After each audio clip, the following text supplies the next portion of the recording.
Moi, j'appelle Greg Pouldayan. Je viens de Montréal, mais je suis anglophone. Donc, excusez toutes mes fautes de grammaire parce que je vais en faire beaucoup.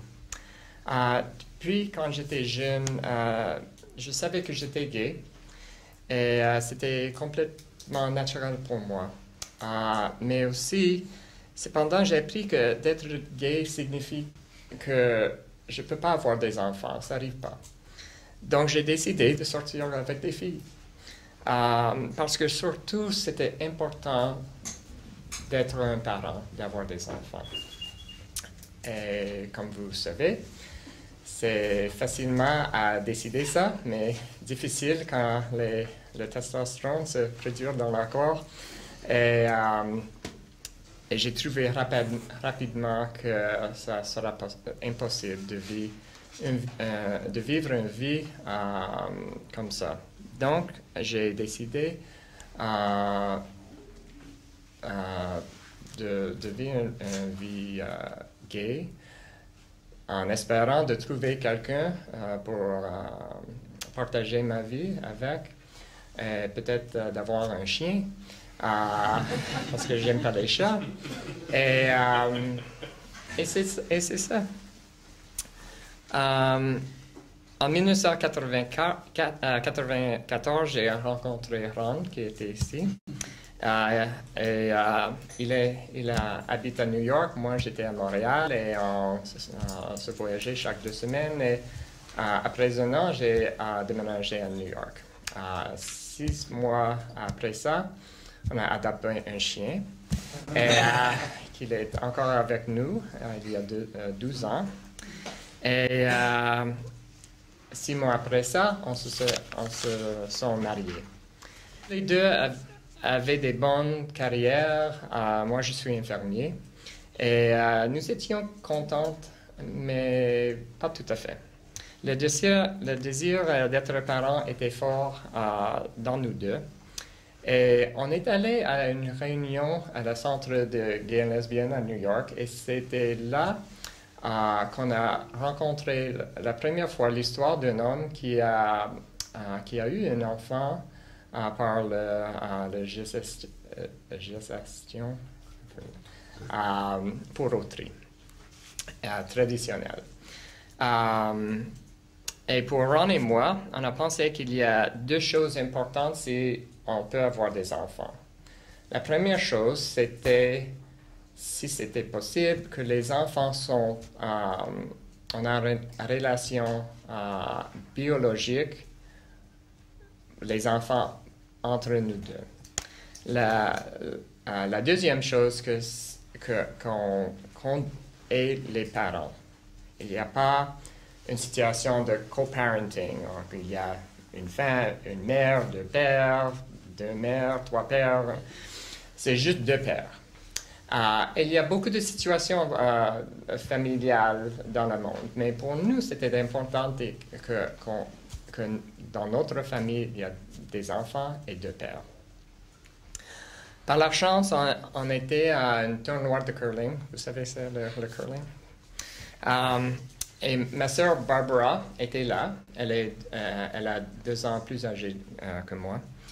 Et j'avais une amie qui a pris son bébé là. Et quelqu'un a dit, vous êtes très bien avec des bébés. Il faut que tu as des enfants. Et j'ai dit, mais on n'a pas des ovules. Et ma sœur a dit, vous pouvez utiliser les miens. Juste comme ça.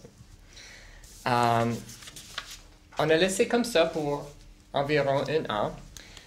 Et après ça, on a rencontré un couple gay qui travaille avec Circle pour avoir des enfants par une mère porteuse, mais traditionnelle, par la gestation. C'était en 1998. Et bien, ça devenait clair. On peut avoir des enfants avec des ovules de ma sœur, avec une mère porteuse, et ça va devenir des enfants avec biologiquement réalisés entre nous deux. Ma sœur était 35 à ce temps-là. C'est pas très vieille, mais c'est vieille pour les ovules. En tout cas, elle les a encore les a offrés à nous. Et on a contacté Circle pour commencer le procès. À ce temps-là, je pense qu'on était le premier couple gay d'essayer cette approche avec Circle, d'utiliser des ovules d'une sœur d'une couple, le sperme de son partenaire dans une mère porteuse. On avait des ovules, on avait de la sperme, mais on n'avait pas une mère porteuse. Et on a tourné à Circle. La chose la plus importante dans le procès est de faire le plus bon match entre nous et la mère porteuse. Avec Circle, on a complété un profil, comme Jean a dit, et de nous deux, notre histoire ensemble, notre philosophie de vie, nos rêves. Et ils ont cherché une mère porteuse qui était bien confortable avec nos idées. Et ils ont trouvé Eva pour nous. Eva était mariée avec 2 enfants de 3 et 5 ans.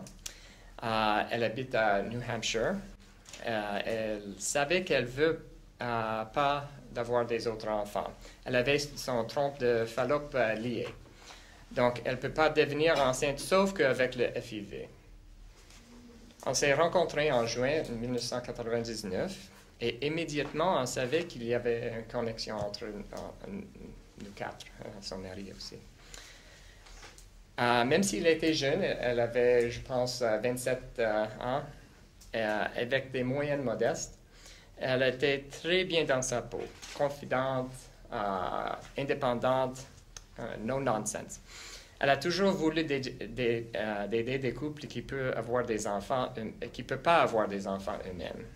Puis, elle peut utiliser l'argent pour continuer d'étudier à l'université. Donc, on a fait un contact et on a commencé le procès.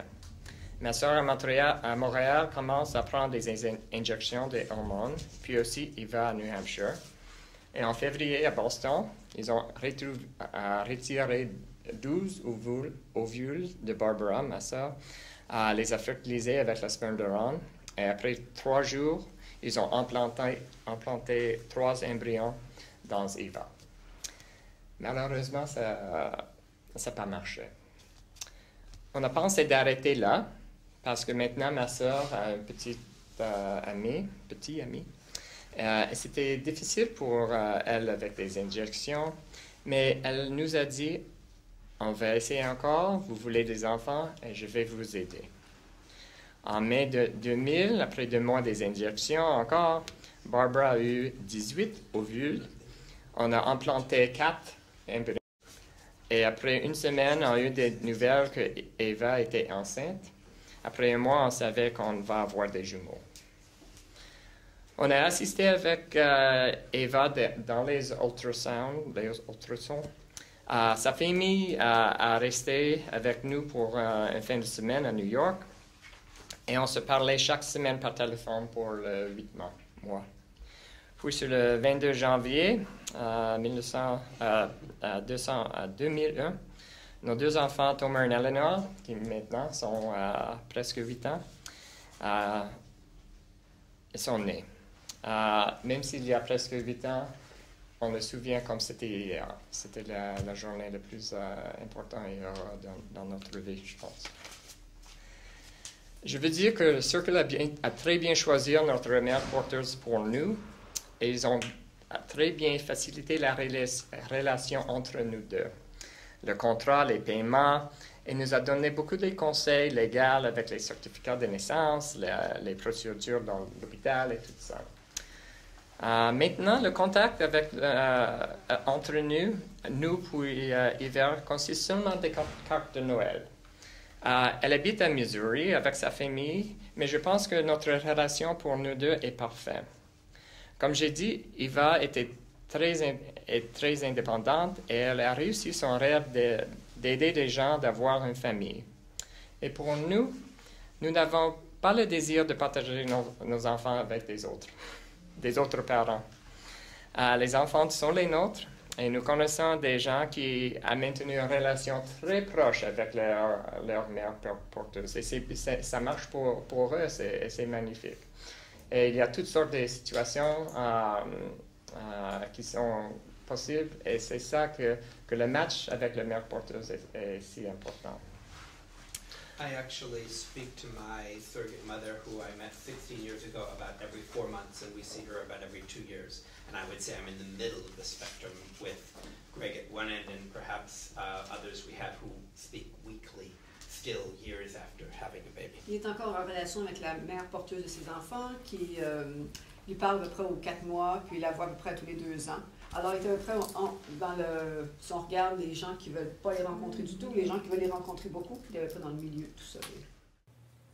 Puis, sur le 22 janvier 2001, nos 2 enfants, Tomer et Eleanor, étaient nés.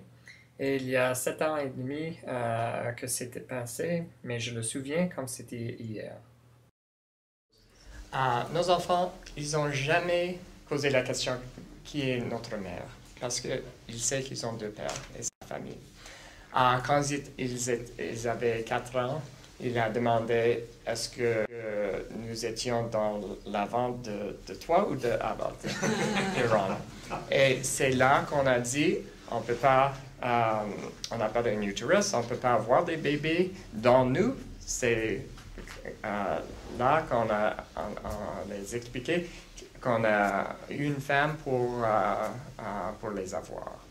Puis, l'année passée, ils ont pensé qu'ils étaient adoptés. Et c'est là qu'on a dit qu'on a voulu qu'ils ressemblent entre les deux. On a présenté des photos quand j'étais jeune, quand Ron était jeune, et une des autres se ressemble les deux. Et il peut voir, et ça, et là-bas, on a dit, le sperme de Ron, il faut avoir du sperme et un ovule. Le sperme est de Abba, de Ron, et les ovules sont de mon famille. Et on a dit, on a posé la question, qui dans mon famille peut donner des ovules? Et il dit, grand-maman, c'est bon. Son ovules sont trop vieux.